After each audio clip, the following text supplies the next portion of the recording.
Assalamu alaikum dear students, welcome to the online health and physical education class of second year। बच्चे, जैसा कि आप जानते हैं कि हमारा कल का जो टॉपिक था वो बैडमिंटन गेम्स से मुताल्लिक था। हमने बैडमिंटन गेम्स को जो है वो डिटेल से पढ़ लिया। इसमें मैंने आपको डबल्स का जो खेल है उसके बारे में, सिंगल्स का खेल, इसके तमाम रूल्स रेगुलेशन जो थे वो डिटेल से बता दिए थे।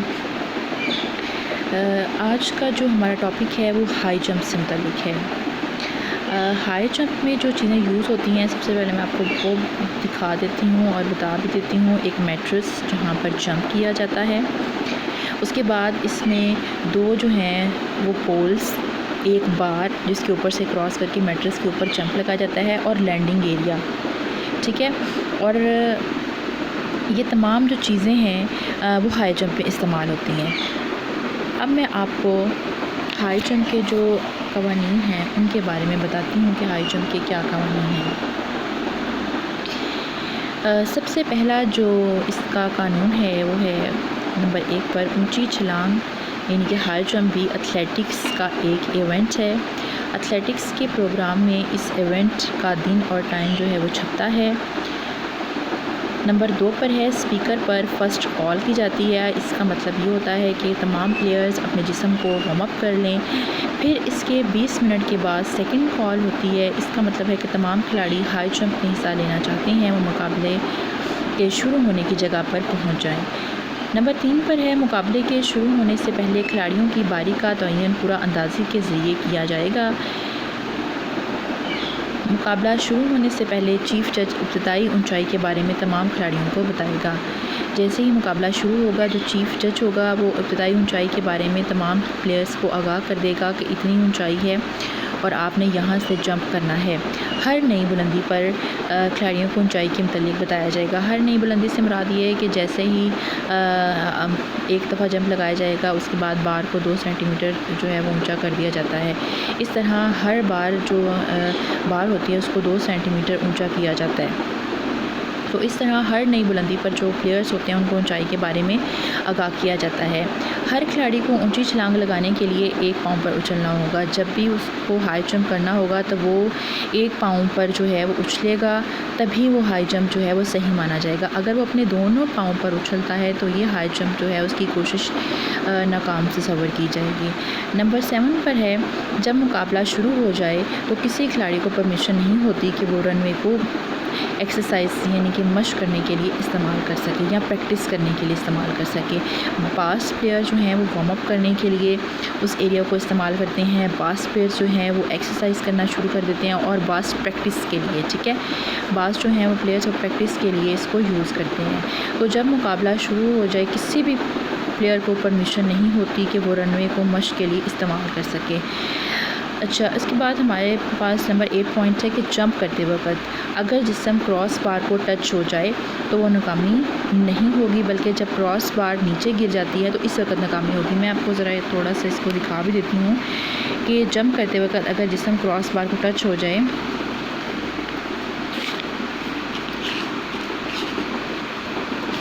क्रॉस बार इधर है, ये देखिए हाई जंप को कर रहे हैं, ये क्रॉस बार है जहाँ से उन्होंने क्रॉस करके मैट्रेस के ऊपर गिरना होता है, ठीक है। ये अगर क्रॉस करते हुए अब देखें थोड़ा सा लग रहा है कि जैसे इसकी बॉडी इसको टच कर रही है, तो ये जो है वो नाकामी शुमार नहीं होगी। लेकिन अगर ये क्रॉस बार नीचे गिर जाती है, यानी कि मैट्रेस पे गिर जाती है या ज़मीन पे गिर जाती है, तो फिर ये नाकामी जो है वो शुमार की जाएगी। जंप करते वक्त किसी खिलाड़ी के जिस्म का कोई हिस्सा क्रॉस बार की लाइन से आगे या ज़मीन या लैंडिंग एरिया को छू जाए तो ये भी नाकामी शुमार होगी। नोट यहाँ पर उन्होंने दिया हुआ है कि अगर जंप के दौरान खिलाड़ी के जिस्म का हिस्सा क्रॉस बार की लाइन से आगे या लैंडिंग एरिया को छू जाए, लेकिन जो जजेस होते हैं उनकी नज़र में इसकी खिलाफ वर्जी से वो खिलाड़ी को फ़ायदा हासिल नहीं कर रहा, तो फिर ये नाकामी शुमार नहीं होगी और ये कामयाबी तस्वर की जाएगी। जिस खिलाड़ी का जंप सबसे ज़्यादा होगा वो पहली पोजीशन हासिल करेगा, ख्वाह ये जंप पहली पोजीशन की बराबरी के नतीजे के हसूल के लिए ना हो। इससे मुराद ये है कि जो भी प्लेयर होगा, जो भी खिलाड़ी है, उसका जो जंप है वो सबसे ज़्यादा होगा, वो पहली पोजीशन, यानी कि जो प्लेयर सबसे ऊंचा उछलेगा, हाई जंप एक ऊंची छलांग होती है ना, जो प्लेयर सबसे ऊंचा उछलेगा वो पहली पोजीशन हासिल करे, यानी कि उसकी फ़र्स्ट पोजीशन होगी। ख्वाह ये जंप जो है वो पहली पोजीशन की बराबरी के नतीजे के हसूल के लिए हो या आखिरी पोजीशन के नतीजे के हसूल के लिए हो, ठीक है। जो भी पोजीशन हो यहाँ पर ये जो जंप होगा, जो सबसे ज़्यादा जंप होगा वही पहली पोजीशन हासिल करेगा। नंबर 11 पर है कि जंप लगाते वक्त रनवे की जगह हमवार होनी चाहिए। जब एक प्लेयर जो है वो जंप लगाता है तो रनवे दौड़ने का रास्ता है, रनवे होता है दौड़ने का रास्ता, जहाँ से एक प्लेयर दौड़ कर आता है और जंप लगाता है, वो जगह जो है वो बिल्कुल हमवार होनी चाहिए, प्लेन होनी चाहिए, ताकि रास्ते में कोई ऐसी चीज़ वगैरह पड़ी ना हो या ज़मीन जो है वो ना, अगर मसनूई रनवे नहीं है और कुदरती रनवे है तो वहाँ पर मिट्टी के टीले वगैरह या कोई ऊंची नीची जगह हो सकती है। तो वो कह रहे हैं कि वो जगह नहीं होनी चाहिए, बल्कि वो बिल्कुल प्लेन होनी चाहिए, हमवार होनी चाहिए, ताकि खिलाड़ी को कोई चोट वगैरह न लग सके। नंबर 12 पर है एक ऊंचाई पर जब एक खिलाड़ी लगातार 3 दफ़ा नाकाम हो जाए तो वो मुकाबले से खारिज हो जाएगा। एक ऊंचाई पर, इससे मुराद ये है कि एक ऊंचाई पर जब एक प्लेयर जो है वो एक दफ़ा भी नाकाम हो गया, फिर दूसरी दफ़ा उसने हाई जंप किया, वो फिर भी नाकाम हो गया, तीसरी दफ़ा फिर वो हाई जंप करता है और वो फिर नाकाम हो जाता है, तो ये नहीं कि उसे चौथी बारी दी जाएगी, फिर उसे मुकाबले से ही खारिज कर दिया जाएगा। अब जो है 13 पॉइंट है हमारे पास, एक खिलाड़ी एक ऊंचाई को छोड़कर पास ऑन अगली ऊंचाई पर जंप कर सकता है। फॉर एग्ज़ाम्पल अगर 2 मीटर की ऊंचाई है तो वो जो अगला प्लेयर होगा वो कहेगा कि मैं 2 मीटर की ऊंचाई को छोड़ रहा हूँ, और हर बार मैं आपको बताऊँ कि हर बार जो क्रॉस बार होती है इसको 2 सेंटीमीटर ऊपर किया जाता है, यानी उसको बढ़ा दिया जाता है। तो अगली बार वो 2 मीटर और 2 इंच जो है 2 सेंटीमीटर बढ़ा दी जाएगी, ठीक है। 2 मीटर और 2 सेंटीमीटर उसको बढ़ा दिया जाएगा, और यहाँ पर उसने जंप करना है। वो ये कह रहा है कि मैं 2 मीटर को छोड़ दिया और मैं 2 मीटर और 2 सेंटीमीटर जो है उस पर जंप करूँगा।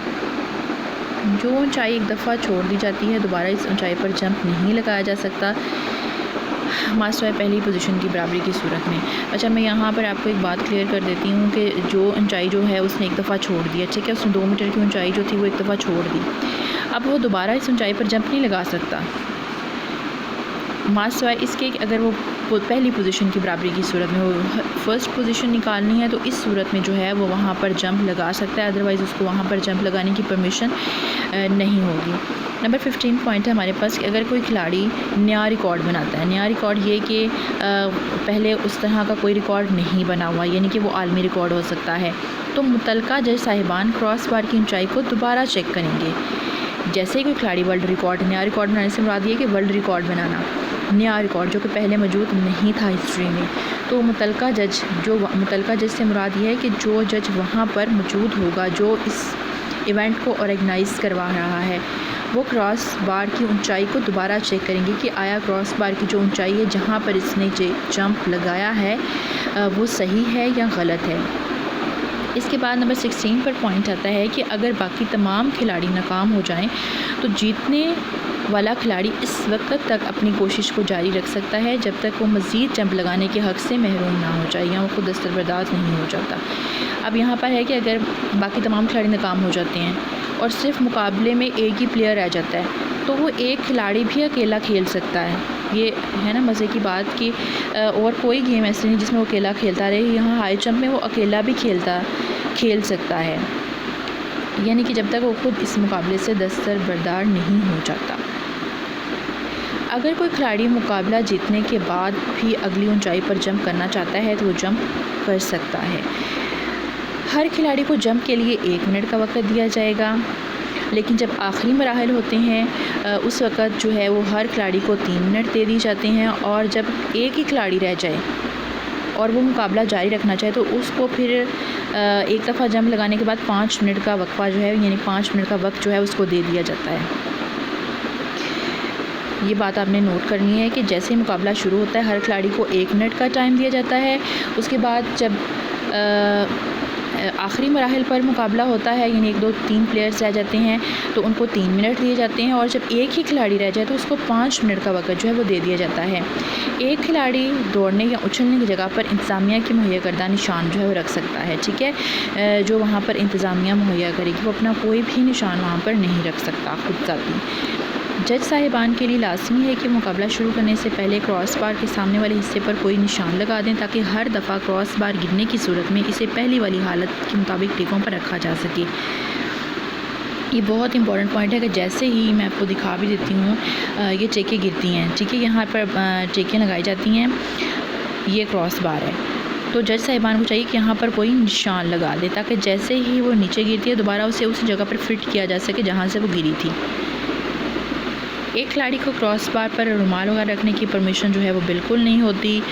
वो अपनी शर्ट उतार के नहीं रख सकता, रुमाल नहीं रख सकता, मतलब कोई चीज़ भी वहाँ पर नहीं रख सकता। अगर कोई खिलाड़ी जंप के दौरान जो है वो टेक ऑफ से पहले रुक जाता है तो वो इसकी कोशिश शुमार नहीं होगी, बल्कि वही कोशिश इसको दोबारा मिल जाएगी। यानी कि वो पीछे से रनवे से भागता हुआ आ रहा था, ये देखिए ज़रा, पीछे से रनवे से भागता हुआ है और वो रुक गया है, उसने कोशिश नहीं ली, उसने इसको क्रॉस बार को क्रॉस नहीं किया, उसने ऊँची छलांग लगाने की कोशिश नहीं की, तो उसको ये कोशिश जो है वो ज़ाया नहीं जाएगी, बल्कि उसे ये दोबारा कोशिश दी जाएगी, क्योंकि वो पीछे ही रुक गया था, उसने तो ये कोशिश ली ही नहीं। एक खिलाड़ी अपने जूतों में कोई ऐसी चीज़ नहीं रख सकता जिससे इसको जंप में मदद वगैरह मिल सके, यानी कि बास प्लेयर्स ऐसे होते हैं वो जूतों के नीचे कोई स्प्रिंग वगैरह रख लेते हैं, तो जो प्लेयर है उसको ये बिल्कुल परमिशन नहीं है कि वो अपने जूतों में कुछ रख सके। अगर वो ऐसा करता है तो ये फ़ाउल है, उसको उसी वक्त मुकाबले से ख़ारिज कर दिया जाएगा। ये तो थे हाई जंप के कुछ कवानीन जो मैंने आपको बताए। इंशाअल्लाह ताला हम कल हाई जंप के मज़ीद कवानीन के बारे में, इसके बाद जो है मैं आपको मैट्रेस की लंबाइयाँ चौड़ाइयाँ, ये जो पोल्स लगे हुए हैं इनकी लंबाइयाँ चौड़ाइयाँ, ये जो बार है इसकी लंबाई, ये तमाम जो है मैं आपको कल का जो हमारा लेक्चर होगा उसमें बताऊँगी। तब तक के लिए अल्लाह हाफ़िज़, टेक केयर।